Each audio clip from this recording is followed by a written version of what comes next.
Hello everyone, welcome to my channel. तो मेरा नाम है सीए उज्जवल सर। और दोस्तों, जैसे कि हम लोग जानते हैं, मे अटेम्प्ट बहुत ही करीब है, इसलिए मैं सीए इंटर जितने भी स्टूडेंट हैं उन सब के लिए लाया हूँ जीएसटी की last day revision series. Sir, इसमें हम हर एक चैप्टर को बहुत ही स्मार्ट और शॉर्ट वे में रिवाइज करके चलेंगे, ताकि आप इस वीडियोस को अभी भी देख सकते हो और एग्जाम के एक दो दिन पहले भी देख के चल सकते हो। ठीक है।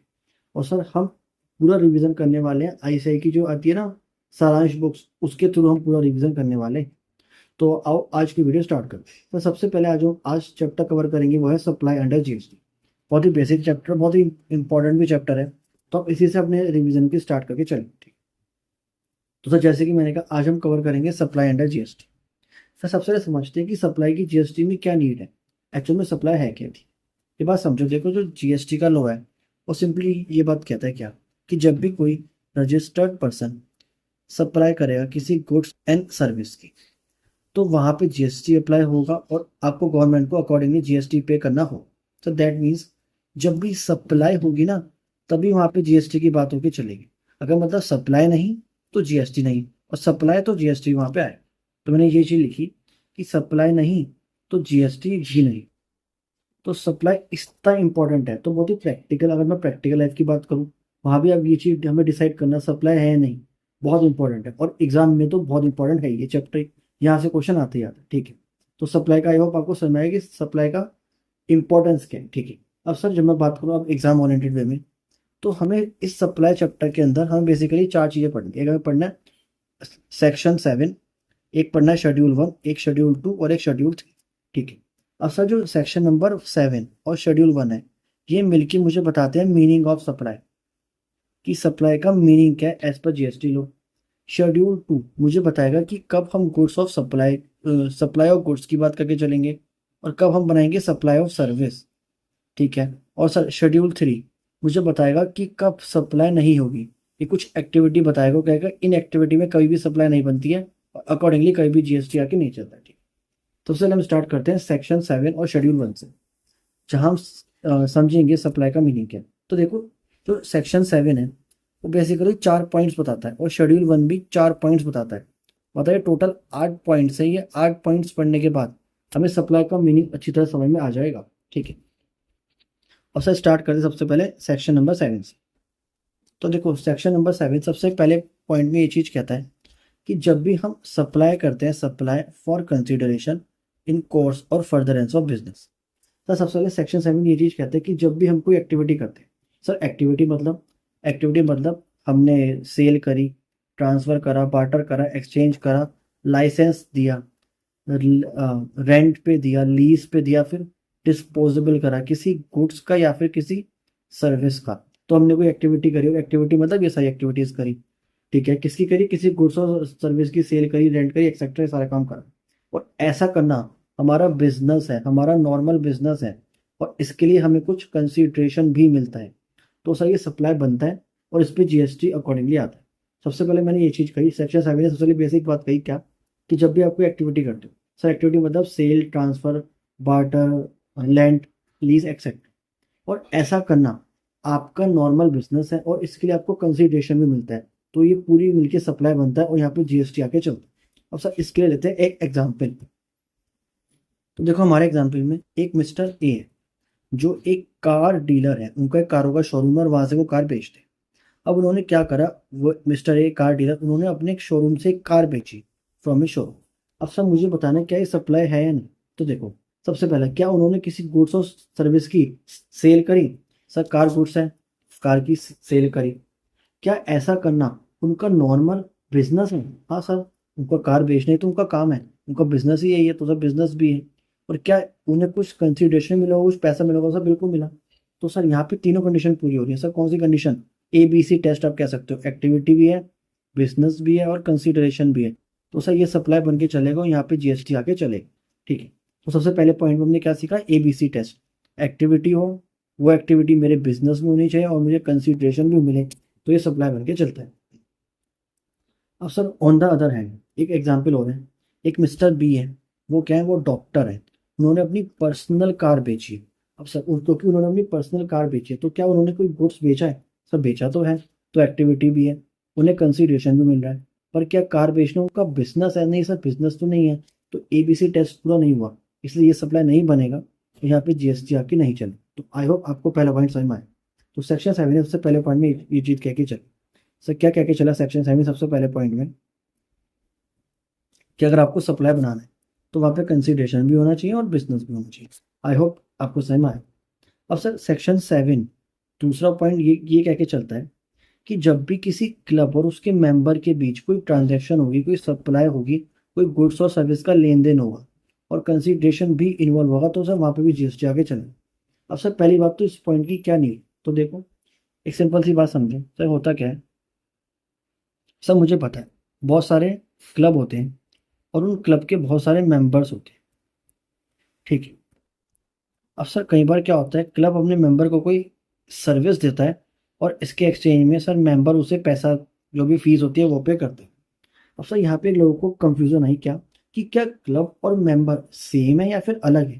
क्योंकि अगर दोनों हम एक ही मान के चलें, या क्लब और उसके मेंबर एक ही है, तो वहाँ पे तो कभी सप्लाई होगी नहीं, क्योंकि कोई बंदा कभी खुद को थोड़ी सप्लाई कर सकता है, सो ऑब्वियस बात है। और अगर हम दोनों को अलग मान के चले तो सर वहाँ पे सप्लाई बन सकती है, वहाँ पे जीएसटी आ सकता है। तो जीएसटी लॉ ने कहा आप क्लब और मेंबर को डीम्ड सेपरेट, दोनों को अलग अलग मान के चलो, और दोनों के बीच अगर कोई ट्रांजैक्शन होती है जहाँ पे एक दूसरे को कोई सर्विस या फिर गुड्स देता है और उसके बदले दूसरा उसे कंसिडरेशन देता है, तो वो सप्लाई बन के चलेगा और वहाँ पे जीएसटी आके चले। आई होप आपको समझ में आएगा, ठीक है। अब सर सेक्शन 7 ने तीसरा पॉइंट ये कह के चला क्या, import of service for consideration whether or not in course और furtherance of business। सर इस पॉइंट में सेक्शन 7 ने सिंपली ये चीज कही कि अगर कोई बंदा इंडिया के बाहर से कोई सर्विस इंपोर्ट करता है तो सर वो सप्लाई बनता है। अब आप उस सर्विस का यूज अपने पर्सनल में करो या फिर बिजनेस में करो, इट डज नॉट मैटर, वो सप्लाई बनेगा, ठीक है। अब सर हालांकि उस पर जीएसटी पे होगा या नहीं, ये हम आगे पढ़ के चलेंगे आगे वाले चैप्टर्स में, पर वो सप्लाई तो बन के चलेगा। सर इसके एग्जाम्पल, फॉर एग्जाम्पल मैंने एक लैपटॉप परचेज करा, उस लैपटॉप में कोई इशू आ गया। अब मैंने क्या करा, मैंने इंडिया के बाहर से मान के चलो अमेरिका से कोई प्रोफेशनल है, उसे उसे हायर करा, उसने मेरे उसने मेरे लैपटॉप को कनेक्ट करा ऑनलाइन और फिर उसे ठीक करा। तो मैंने क्या करा सर, मैंने इंडिया के बाहर से सर्विस इंपोर्ट करी। क्या सप्लाई बन के चलेगा? सब बन के चलेगा। इट डज नॉट मैटर कि आपने जो सर्विस ली है अपने बिजनेस यूज में ली या फिर पर्सनल के लिए ली है, वो सप्लाई बन के चलेगा ही। अब बच्चे यहाँ पे कंफ्यूज होते हैं, बार बार रिपीट करो क्या, अगर आप इंडिया के बाहर से सर्विस इंपोर्ट करते हो, एक्सचेंज में कुछ कंसिडरेशन देते हो, तो वो सप्लाई बन के चलता है। अब वो बिजनेस के लिए लिए या फिर पर्सनल यूज के लिए लिए, इट डज नॉट मैटर। हमने यही कहा, इम्पोर्ट ऑफ सर्विस करी, अगर कंसिडरेशन इन्वॉल्व है तो वो सप्लाई बन के चलेगा। अब इन कोर्स ऑफ बिजनेस हो या ना हो does not matter. I hope it is आपको समझ में आया, ठीक है। तो सर सेक्शन 7 ने तीन बातें करके चला कि कब कब सप्लाई बन के चलता है। आई होप आपको समझ में आया। अब सर सेक्शन 7 ने फोर्थ पॉइंट में क्या कहा, सर फोर्थ पॉइंट में बेसिकली उसने बॉल डाल दी शेड्यूल 1 के कोर्ट में। उसने ये चीज कही, अभी मैंने आपको 3 पॉइंट बताए, तीनों पॉइंट में एक चीज मस्ट थी जो हर केस में होनी चाहिए। सर क्या? कंसिडरेशन। इम्पोर्ट ऑफ सर्विस के केस में भी कंसिडरेशन होनी चाहिए, क्लब और मेंबर वाले केस में भी कंसिडरेशन होनी चाहिए, और एबीसी टेस्ट में भी कंसिडरेशन होनी चाहिए, है ना, ठीक है। पर सेक्शन 7 ने कहा जो शेड्यूल 1 है, जो हमारा शेड्यूल 1 है, शेड्यूल 1 कुछ 4 एक्टिविटीज ऐसे बताएगा जिसमें अगर कंसिडरेशन ना भी हो तब भी हम सप्लाई बना के चलते हैं और वहाँ पे जीएसटी आके चलता है, ठीक है। तो शेड्यूल 1, तो इससे हमें क्या पता चला सर, शेड्यूल 1 बेसिकली 4 एक्टिविटी बताता है जो सप्लाई बनेगी, चाहे उनमें कंसिडरेशन हो या ना। और वो 4 एक्टिविटी कौन से हम पढ़ के चलेंगे। और एक चीज sir, one of the most important question है फ्रॉम एग्जाम ओरिएंटेड, क्या कि शेड्यूल 1 में कौन सी 4 एक्टिविटी है, ठीक है। तो ध्यान से यहाँ ध्यान देना, मैं क्या बहुत इंपॉर्टेंट है, एग्जाम में यहाँ से क्वेश्चन बहुत बार आता है। क्या सर, यहाँ से डायरेक्ट क्वेश्चन भी आ सकता है और इनडायरेक्ट क्वेश्चन भी आ सकता है। तो ध्यान देना कौन सी 4 एक्टिविटी हैं तो सप्लाई बनती हैं, चाहे उनमें कंसिडरेशन हो या ना, और वो पढ़ने वाले हैं। अब सर जिसमें सबसे पहली एक्टिविटी क्या आई, परमानेंट ट्रांसफर या फिर disposable of business asset on which ITC has been availed. Sir ये पॉइंट सिंपली ये चीज कहता है क्या, आई होप आपने एक बार पूरा जीएसटी पढ़ा तो आपको इनपुट टैक्स क्रेडिट क्या है इसका आपको आइडिया होगा। मैं बहुत सिंपल लैंग्वेज में बताता हूँ। सर होता है क्या, जब भी कोई बंदा कोई गुड्स या फिर कैपिटल गुड्स परचेज करता है, खरीद के लाता है, क्यों? अपने बिजनेस में यूज करने के लिए, तो वो यहाँ पे जो भी टैक्स पे करता है उसका उसे क्रेडिट मिल जाता है। सर मैं सिंपल भाषा में कहूँ तो आप समझ सकते हो, जब भी आप कोई शॉपिंग करते हो तो आपको कुछ पॉइंट्स मिल जाते हैं जो आप फ्यूचर में जब भी परचेज करते हो उसके अगेंस्ट यूज कर पाते हो। सिंपली वैसे ही जो आप परचेज करते हो उस पर जो टैक्स पे करा है उसका गवर्नमेंट आपको क्रेडिट दे देती है, और जो आप फ्यूचर में सेल करते हो तो आपको सेल पे जो भी टैक्स बनता है उसमें से हम इसे एडजस्ट कर देते हैं। सर ऐसे करके पूरा इनपुट टैक्स क्रेडिट का फ्लो काम करता है।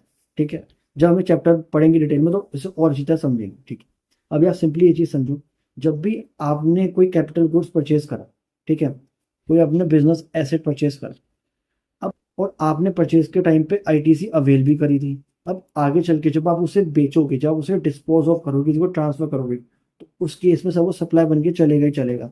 चाहे आपने उसको बेचते बेचते टाइम कुछ कंसिडरेशन लियो या आपने हर किसी को फ्री में दे दी, इट डज नॉट मैटर, वो सप्लाई बनेगा, वहां पे जीएसटी आके चलेगा। यहाँ पे इंपॉर्टेंट बात क्या है कि आपने बिजनेस एसेट जब परचेज करा था तो आपने आईटीसी अवेल करी थी। अगर हमने परचेज के टाइम पे आईटीसी अवेल ही नहीं करी थी तो वो यहाँ पे कवर नहीं होगा। सबसे पहला पॉइंट क्या था शेड्यूल 1 में, permanent transfer of business asset on which ITC has been availed. तो जब भी आप उसका ट्रांसफर करोगे तो वहाँ पे सप्लाई बनकर चलेगा और जीएसटी आके चलेगी। ठीक है, तो हमने एक एक ऐसा बिजनेस एसेट जिस पर हमने आईटीसी अवेल करी, तो जब हम उसका परमानेंट ट्रांसफर या फिर डिस्पोजल करके चलेंगे तो ये डीम सप्लाई है और यहाँ पे जीएसटी आके चलेगा। अब यहाँ पे कंसिडरेशन हो या ना हो डज नॉट मैटर। ठीक है, ये था सबसे पहला पॉइंट, आई होप आपको समझ में आया होगा। अब सर अगला पॉइंट क्या था, supply between related person and deemed distant person. अब सर ये पॉइंट सबसे पहले क्वेश्चन आया कि सर रिलेटेड पर्सन और डीम्ड डिस्टेंट पर्सन होते क्या है। देखो उनका मीनिंग मैंने नीचे एक्सप्लेन करा है। सबसे पहले सर रिलेटेड पर्सन क्या होते हैं, तो उसका मोटा मोटा मीनिंग समझो। जो जब दो लोग एक दूसरे के बिजनेस के डायरेक्टर हों, या फिर जो पार्टनर्स होते हैं, या फिर एम्प्लॉयर एम्प्लॉई, या जब एक दूसरे में 25% और मोर का कंट्रोल होल्ड करता हो, एक दूसरे को कंट्रोल करे, दोनों मिलके किसी थर्ड पार्टी को कंट्रोल करे, या कोई थर्ड पार्टी उन दोनों को कंट्रोल करे, सेम फैमिली के मेंबर है, सर ये सब होते हैं रिलेटेड पर्सन। ठीक है सर, दूसरा वर्ड क्या यूज था, डीम डिस्टेंट पर्सन या फिर डिस्टेंट पर्सन।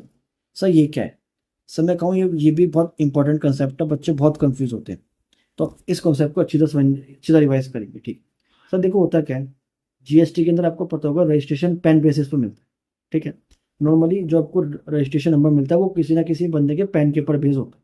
ठीक है, और सर एक बंदे को एक ही पेन मिलके चलता है। अब सर ऐसा पॉसिबल हो सकता है, मानो एक बंदा है, एक बंदे के पास एक पेन होगा, सर वो इस पेन के बेस पे जीएसटी में अलग अलग रजिस्ट्रेशन ले सकता है। तो जो वो अलग अलग रजिस्ट्रेशन लेगा वो दो जीएसटी में वो दो अलग अलग एंटिटी हो गई, क्योंकि दोनों के अलग अलग रजिस्ट्रेशन हो गए। पर सर वो दोनों रजिस्ट्रेशन कहीं ना कहीं एक पेन पे बेस होते हैं, एक बंदे के पेन पे बेस होते हैं, तो ऐसे ही हम दोनों लोगों को डिस्टिंक्ट पर्सन कहते हैं। तो मैं देखो ये चीज कही, मानो एक बंदा है, उसका एक पेन है, और उसने एक पेन के बेस पे एक तो रजिस्ट्रेशन ले लिया उत्तर प्रदेश में और एक ले लिया दिल्ली में, तो सर दोनों रजिस्ट्रेशन आपस में क्या बन जाएंगे, डीम्ड डिस्टिंक्ट। ये दोनों क्या बन जाएंगे आपस में, distinct person under GST. Sir distinct person क्यों है, क्योंकि ये दोनों जो रजिस्ट्रेशन है हमारे जीएसटी के, ये कहीं ना कहीं किसी एक बंदे के पेन पे बेस है। अब सर एक चीज और जीएसटी में ध्यान देना, जीएसटी में रजिस्ट्रेशन आपको हर स्टेट के लिए अलग अलग मिलता है। तो अगर कोई एक बंदा दो तीन स्टेट्स में काम कर रहा है तो उसे हर स्टेट में अलग अलग रजिस्ट्रेशन अप्लाई करना होता है, और वो हर रजिस्ट्रेशन कि एक ही बंदे के पेन पे बेस है तो वो आपस में क्या बन जाते हैं, डिस्टिंक्ट पर्सन। ठीक है, पर सर ऐसा भी पॉसिबल है कि मैं एक स्टेट में ही दो से ज्यादा रजिस्ट्रेशन है। जैसे पॉसिबल है सर, एक बंदा है, मानो वो सिर्फ उत्तर प्रदेश में काम करता है, पर उसने उत्तर प्रदेश में दो अलग अलग, मानो एक जगह पर उत्तर प्रदेश में काम कर रहा है, मान के चलो लखनऊ में, और दूसरा का काम करके चल रहा है सहारनपुर में। तो हो सकता है उन्हें दोनों शहरों में अलग अलग रजिस्ट्रेशन नहीं हो, ऐसा बिल्कुल पॉसिबल। तो वो दोनों भी हालांकि सेम स्टेट में है, बट क्योंकि रजिस्ट्रेशन दोनों के अलग अलग हैं और दोनों रजिस्ट्रेशन एक ही बंदे के पेन पे बेस है, तो ये भी क्या बन जाएंगे, डिस्टिंक्ट पर्सन। तो आई होप आपको मतलब समझ में आया कि डिस्टिंक्ट पर्सन क्या है। सिंपली याद रखना, दो या दो से ज्यादा रजिस्ट्रेशन जो किसी एक बंदे के पेन पे बेस होते हैं वो होते हैं आपस में डिस्टिंक्ट पर्सन। ठीक है, तो सर हमने सीखा डिस्टिंक्ट पर्सन क्या होते हैं और रिलेटेड पर्सन क्या होते हैं। सर तो हम क्या पढ़ रहे थे सर, हम पढ़ रहे थे शेड्यूल 1, और शेड्यूल 1 में हम सेकंड पॉइंट पढ़ रहे थे जिसमें हमने पढ़ा था सप्लाई बिटवीन रिलेटेड पर्सन या फिर डिस्टेंट पर्सन। हमने इन दोनों का मीनिंग कवर किया। अब सर बात समझो, मान के चलो दो डिस्टिंक्ट पर्सन है हमारे, जो हमारा अभी नीचे एग्जाम्पल था, मान के चलो उस बंदे का एक तो जो उसने रजिस्ट्रेशन लिया था उत्तर प्रदेश में और एक लिया दिल्ली में, दोनों आपस में क्या है, डिस्टिंक्ट पर्सन है। अब दोनों जो रजिस्ट्रेशन है उनके बीच कोई सप्लाई होती है, चाहे गुड्स की या फिर सर्विस की, और क्योरियन course of furtherance of business में हो रही है। ठीक है, दो डिस्टिंक्ट पर्सन के बीच supply of goods and service हो रही है, in course of furtherance of business होती है, तो सर वो सप्लाई बन के चलता है। इट डज नॉट मैटर कि वहाँ पे कंसिडरेशन इन्वॉल्व है या नहीं।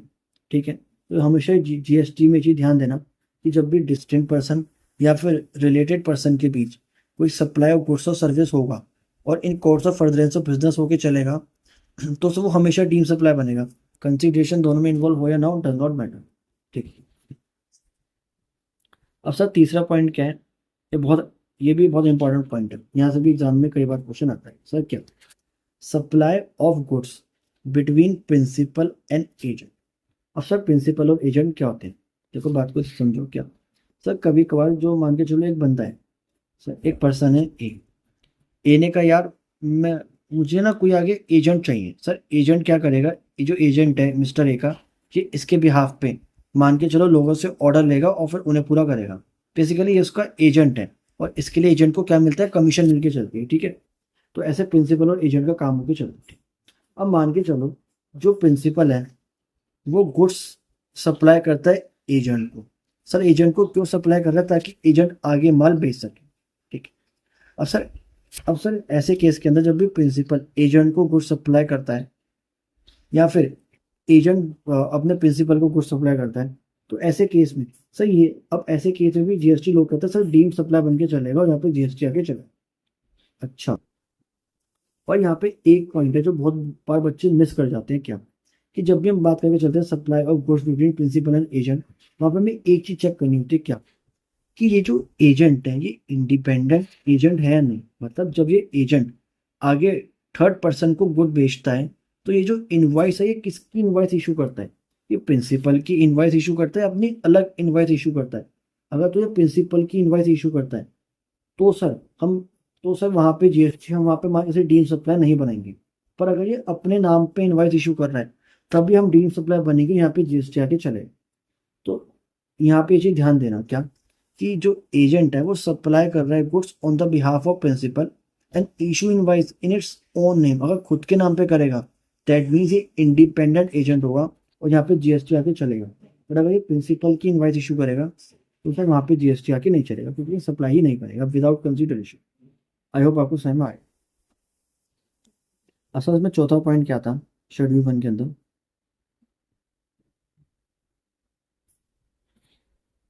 Sir import of service. क्या, देखो इम्पोर्ट ऑफ सर्विस ऊपर भी था, ये अलग पॉइंट है, ये शेड्यूल 1 का पॉइंट है। सर क्या, ये क्या क्या चल रहा है, कि अगर आप इंडिया के बाहर से सर्विस अब सर अभी हमने ऊपर क्या पढ़ा, सर अभी हमने ऊपर ये पढ़ा था, अगर आप इंडिया के बाहर से सर्विस इंपोर्ट करते हो और कंसिडरेशन होता है तो वो सप्लाई बन के चलता है। अब सर यहाँ पर मैं ये क्या क्या चल रहा हूँ, आपने इंडिया के बाहर से सर्विस इंपोर्ट करी और कंसिडरेशन नहीं है, तब भी सप्लाई बनाऊंगा। सब कब, अगर आप जो सर्विस है वो इंपोर्ट कर रहे हो अपने किसी जानने वाले बंदे से आउटसाइड इंडिया, और क्यों कर रहे हो, in course of furtherance of business कर रहे हो, तब भी सर सप्लाई बन के चलेगा। अब बहुत बच्चों को कंफ्यूजन होती है कि सर इंपोर्ट और सर्विस का क्या फंडा है, तो देखो उसके लिए नीचे ही समझ, देखो अगर तो आपने इंपोर्ट ऑफ सर्विस करी और विद कंसिडरेशन करी, ठीक है, अब सर तो वो सप्लाई बन के चलेगा ही, चाहे वो इन कोर्स ऑफ बिजनेस हो या not in course of business हो। आई होप ये अलग पार्ट है, ये हमने पढ़ा था सेक्शन 7 में। ये चीज़ समझ में आई क्या, कि अगर मैं सर्विस इंपोर्ट करता हूँ पैसा दे के करता हूँ, तो अब बिजनेस में हो या ना हो डज नॉट मैटर, ये सप्लाई बन के चलेगा। पर दूसरा केस क्या है जो हमने शेड्यूल 1 में पढ़ा, इंपोर्ट ऑफ सर्विस करी और बिना कंसिडरेशन करी, तो देखो किससे करी, अगर तो किसी जानने वाले से करी, किसी रिलेटेड पर्सन से करी या डिस्टिंक्ट पर्सन से करी, और क्यों करी, in course of furtherance of business में करी, तभी ये सप्लाई बन के चलेगा, और किसी केस में ये सप्लाई बन के नहीं चलेगा। ये समरी बहुत बढ़िया इंपोर्ट ऑफ सर्विस की, आई होप आपको समझ में आया। अब तो सर अभी हमने क्या क्या कवर कर लिया,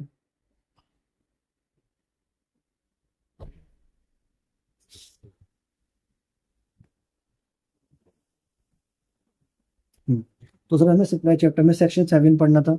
ये हमने बेसिकली 3 पॉइंट्स कवर करे। शेड्यूल 1 में हमने 4 पॉइंट्स कवर करे, क्योंकि एक पॉइंट में तो बस इसका रेफरेंस दे रहा था। तो हमने सेक्शन 7 और शेड्यूल 1 पूरा रिवाइज करके चला। आई होप आपको समझ में आएगा। अब चलते हैं शेड्यूल 2 और शेड्यूल 3 पर, और उसके बाद मेरा जीएसटी चैप्टर खत्म। सॉरी, जीएसटी में सप्लाई चैप्टर खत्म।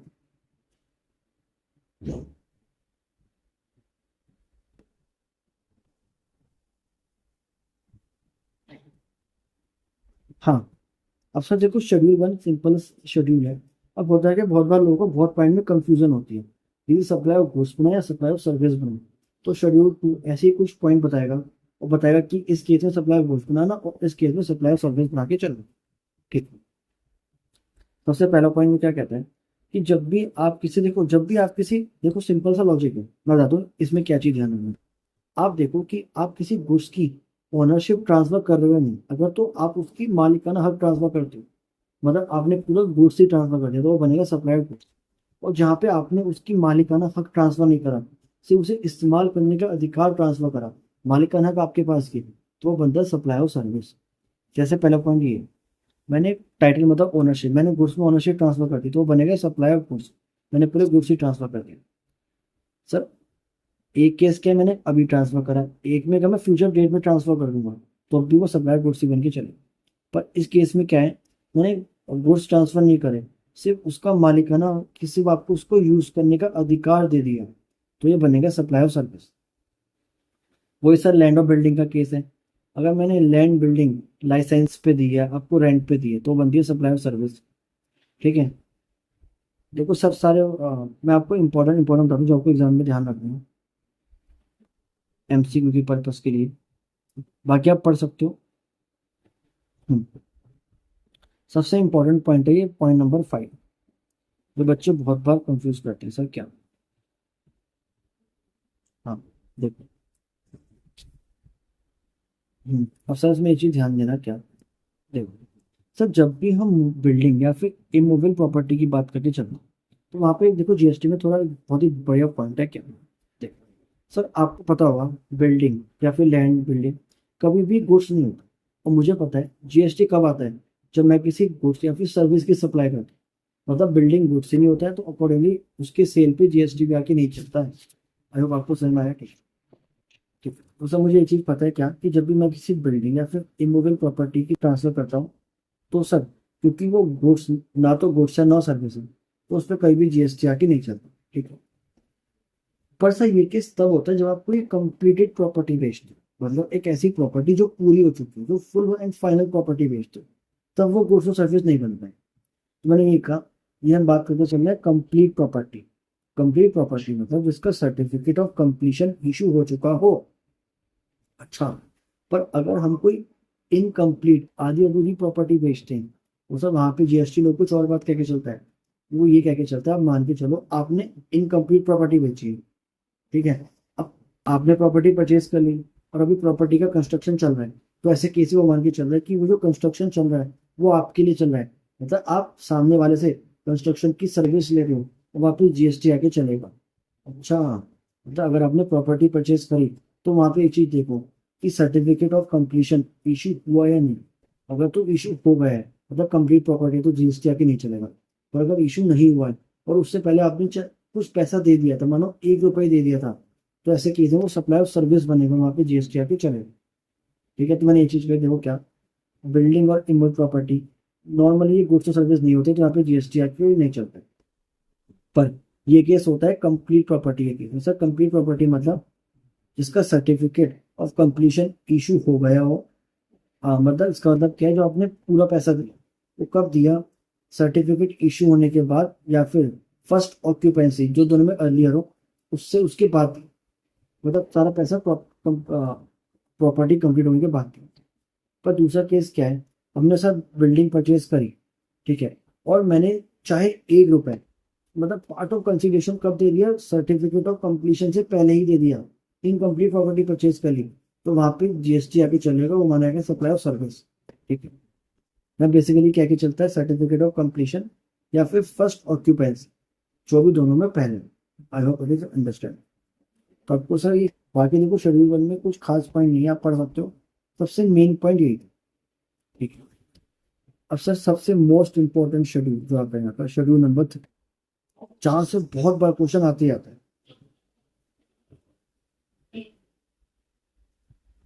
हाँ तो देखो, हमने सेक्शन 7 पढ़ा, शेड्यूल 1 पढ़ा, शेड्यूल 2 पढ़ा, अब चलते हैं शेड्यूल 3 की तरफ।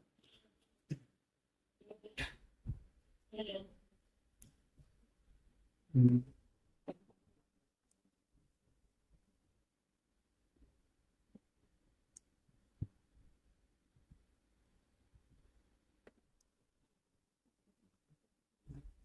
हाँ, अब सर शेड्यूल 3 बेसिकली वो पॉइंट बताएगा जब सप्लाई आप नहीं बनाओगे। ये कुछ लिस्ट देगा, अगर इसमें सारे काम होंगे तो ये कभी सप्लाई नहीं बनती, और यहाँ पे जीएसटी कभी आके नहीं चलती। सर जिसमें सबसे पहला पॉइंट वो क्या कहता है, supply services by employ to employ. इसी ध्यान रखना, जब भी एक एम्प्लॉय अपने एम्प्लॉय को सर्विस देता है और इन कोर्स ऑफ एम्प्लॉयमेंट दे रहे हैं, तो वहाँ पे कहीं भी जीएसटी आके नहीं चल रहा है। तो दूसरा पॉइंट क्या था, तो जो भी कोर्ट होते हैं, ट्रिब्यूनल होते हैं, वो जो सारी सर्विस देते हैं, वहाँ वो कभी सप्लाई नहीं बनता, वहाँ पे जीएसटी आके नहीं चलता है। तो ये जो मेंबर्स ऑफ पार्लियामेंट होते हैं, जितने भी गवर्नमेंट ऑफिसर्स होते हैं, वो जो सर्विस देते हैं, उस पर भी कभी जीएसटी आके नहीं चलता है।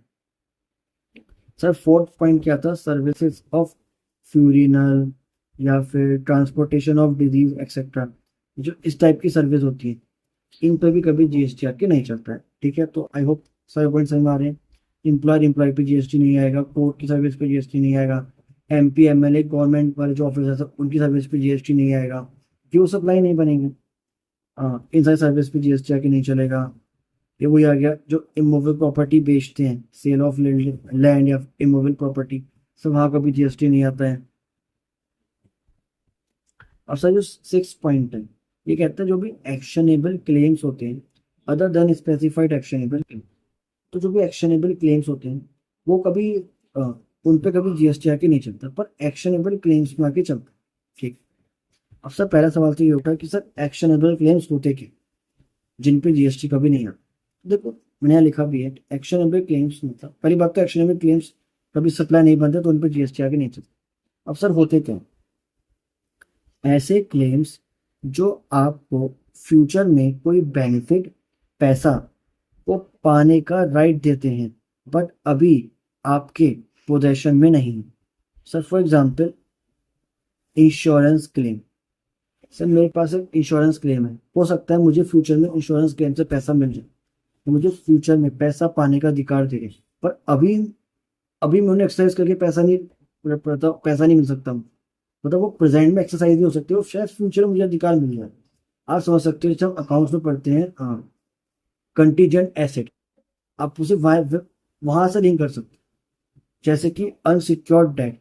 सर मैंने किसी को पैसा उधार पर दिया, पर वो अनसिक्योर्ड है, शायद मुझे फ्यूचर में वो पैसा रीपे कर दे, मुझे फ्यूचर में पैसा मिल जाए, पर क्या आज मेरे पास वो आज मैं उस अधिकार को एक्सरसाइज करके पैसा प्राप्त कर सकता हूँ? सर नहीं।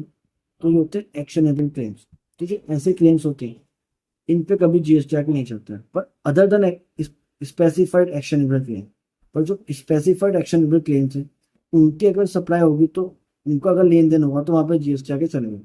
और सर स्पेसिफाइड एक्शनेबल क्लेम्स कौन से होते हैं, जिन पे जीएसटी आके चलता है, batting, gambling, casino, horse racing, lottery और ऑनलाइन मनी गेमिंग। अगर लॉटरी बेची जाती है वहाँ पे जीएसटी आता है, बैटिंग पे जीएसटी आता है, गैम्बलिंग पे आता है, कसिनो पे आता है, ऑनलाइन मनी गेमिंग पे आता है, इन सब पे जीएसटी आके चलता है, पर इनके अलावा जो एक्शनेबल क्लेम है उस पर जीएसटी आके नहीं चलता। तो सर इसकी समरी मैंने को नीचे लिख दी क्या, जो एक्शनेबल क्लेम्स है आर नॉट सप्लाई, तो जीएसटी नहीं आएगा, एक्सेप्ट स्पेसिफाइड एक्शनेबल क्लेम्स, इन सब पे जीएसटी आके चले। ठीक है, आई होप आपको ये पॉइंट में समझ में आए। ठीक है, तो हमने सर 6 पॉइंट कवर कर। अब सर ये जो लास्ट के 2 पॉइंट है, ये अभी अभी इस नए नए ऐड हुए, बहुत चांसेस हैं सर यहाँ से क्वेश्चन आ सकते, तो इन पर जरा एक्स्ट्रा ध्यान दें। सर क्या, अब मैं देखो मैंने कहा मीनिंग नीचे एक्सप्लेन करा है बहुत ही सिंपल लैंग्वेज में। सर ये दोनों पॉइंट्स बात करके चलते हैं को इंश्योरेंस और री इंश्योरेंस की। अब सर पहली बात तो को इंश्योरेंस क्या होता है। सर मान के चलो एक बंदा है, वो एक इंश्योरेंस कंपनी के पास पहुंचा ए लिमिटेड, इसने कहा मुझे 1 CR का इंश्योरेंस है, और सर ए लिमिटेड के हाथ पैर पड़ गए, उन्होंने कहा यार इतनी बड़ी अमाउंट का इंश्योरेंस हम अकेले तो अफोर्ड नहीं कर सकते, हमारी तो छोटी सी कंपनी है तो क्या करें। तो फिर ए लिमिटेड क्या करी, ए लिमिटेड कुछ अपने कॉम्पिटिटर्स के पास गई, उसने कहा देखो एक बंदा है, उसे 1 करोड़ का इंश्योरेंस चाहिए, क्यों ना हम सब मिलके उसको इंश्योरेंस दे दें। मतलब ए लिमिटेड पास गई बी लिमिटेड और सी लिमिटेड के पास, उसने कहा देखो मैं पूरा 100% इंश्योरेंस नहीं करूंगा, मैं 50% करने को तैयार हूँ, तुम बैलेंस कर लो मिलजुल की 30 और 20। तो ऐसे करके हम तीनों मिलके से 1 CR का इंश्योरेंस दे देते हैं। सर इससे क्या हुआ, ए लिमिटेड ने ऐसा करके अपने रिस्क को इन बाकी दो के साथ बांट लिया, क्योंकि वो एंटायर रिस्क लेने को तैयार नहीं थी, उसके हालात नहीं थे। तो जब ऐसे मिलके, तो जब ऐसे 2-3 लोग मिलके एक साथ एक बंदे को इंश्योर करते हैं तो ये होता है को इंश्योरेंस, मतलब पार्टनरशिप बेस्ड इंश्योरेंस। अब सर इस केस में क्या होता है, जब ये बंदा है ना, ये बंदा देखो, ये बंदा जिससे मानो इसे प्रीमियम पे करना है 1 लाख का, तो ये 1 लाख का प्रीमियम डायरेक्ट पे करता है ए लिमिटेड को, और ए लिमिटेड आगे बांट देती है बी और सी को। जैसे इसे 1 लाख मिला तो 5 लाख तो ये अपने पास रख लेगी, 3 हिस्से देगी, 2 हिस्से दे देगी। अब से यहाँ पे कंफ्यूजन ये आती है कि जब ये 1 लाख का इंश्योरेंस पे करता है तो इस पे जीएसटी आता है, ठीक है। पर जब ए लिमिटेड पार्टनर्स अपने पार्टनर्स को उस अमाउंट को बांटेगा, तो ये देखो ये सप्लाई नहीं बनता, यहाँ पे जीएसटी नहीं आता। क्यों, क्योंकि पूरे 1 लाख पे तो आप ऑलरेडी जीएसटी चार्ज कर चुके हो ना, ये तो सिर्फ इसका बंटवारा हो रहा है। तो यहाँ पे ये कभी सप्लाई नहीं बन के चलता है। तो यही बात ऊपर वाले पॉइंट में कवर है कि ये सप्लाई बन के नहीं चली।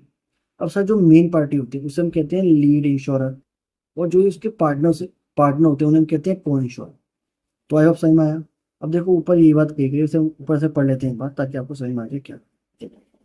एक्टिविटी ऑफ अपोर्शनमेंट, बंटवारा ऑफ को इंश्योरेंस प्रीमियम का बाय द लीड इंश्योरर, कौन था, ए लिमिटेड, टू द को इंश्योरर। सर को इंश्योरर कौन थे, बी और सी में, for the insurance services jointly supplied by the lead insurer and the co-insurer to the insured in the co-insurance agreement। तो इन सारे केस में ये कभी सप्लाई बन के नहीं चलता है। जो बंटवारा हो रहा है ना को इंश्योरेंस में, ये वाला बंटवारा सर ये कभी सप्लाई बन के नहीं चलता, यहाँ पे जीएसटी आके नहीं चलता। आई होप समझ में आ गया, ये तक को इंश्योरेंस का कॉन्सेप्ट।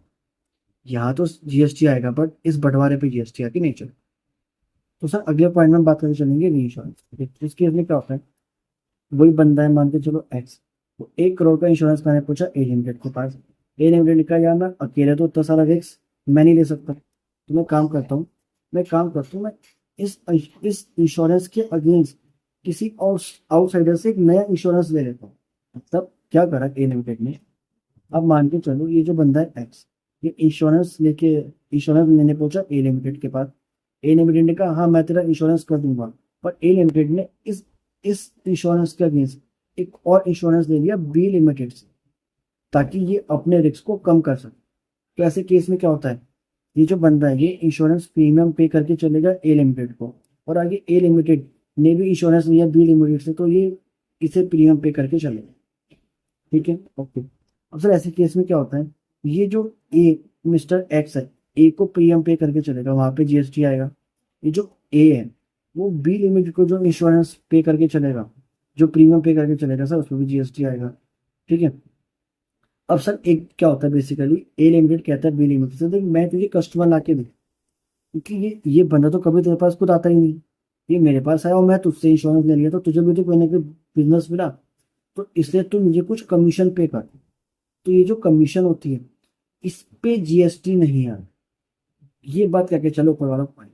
ये जो कमीशन होती है जो बी लिमिटेड ए को पे करेगा, ए को क्यों पे करेगा, क्योंकि ए ने से बिजनेस ला के दिए सर, इस पे कभी जीएसटी आके नहीं चलती, क्योंकि पूरी अमाउंट पे ऑलरेडी आपको जीएसटी चार्ज हो चुका है ना इस प्रीमियम पे जो इसे पे कर रहा है। तो वो प्रैक्टिकली क्या होता है, ए लिमिटेड ना जो इसे प्रीमियम देगा उस प्रीमियम में से कमीशन काटता है और बैलेंस अमाउंट देता है। तो इसलिए अब वहाँ पे डाउट क्या है कि हम जब इस पूरी अमाउंट पे, इस पूरे प्रीमियम पे जीएसटी चार्ज कर रहे हैं, तो इस कमीशन पे जीएसटी से चार्ज, क्योंकि इस पूरे अमाउंट पे होगी ना तो उसके पार्ट पे क्यों होगी चले। ये एक प्रैक्टिकल बात है कि आई होप आपको समझ में आया।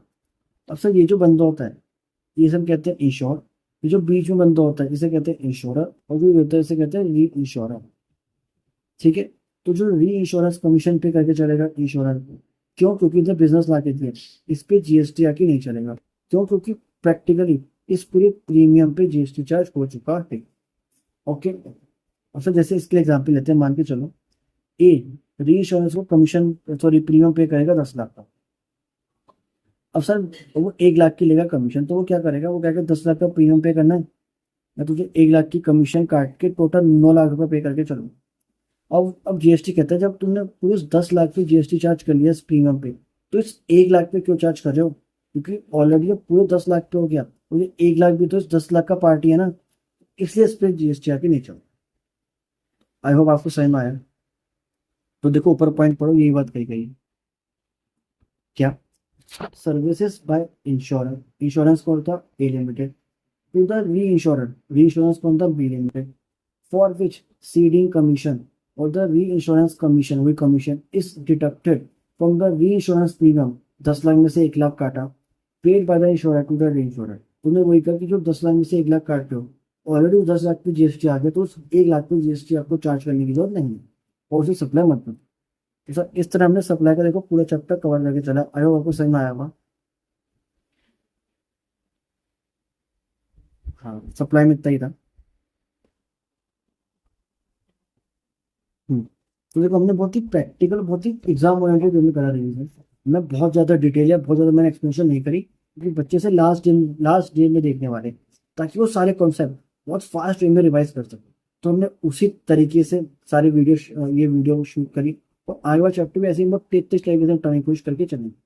तो आप सारी वीडियो देखना और मेरे टेलीग्राम को ज्वाइन करना, वहाँ आपको सारे नोट्स मिल जाएंगे, और भी जो चैप्टर कवर करने वालों सब मिलके चलेंगे। और बाकी जो भी फीडबैक हो कमेंट्स में देना, अगला चैप्टर कौन सा चाहिए वो बताना कमेंट्स में। Thanks for watching.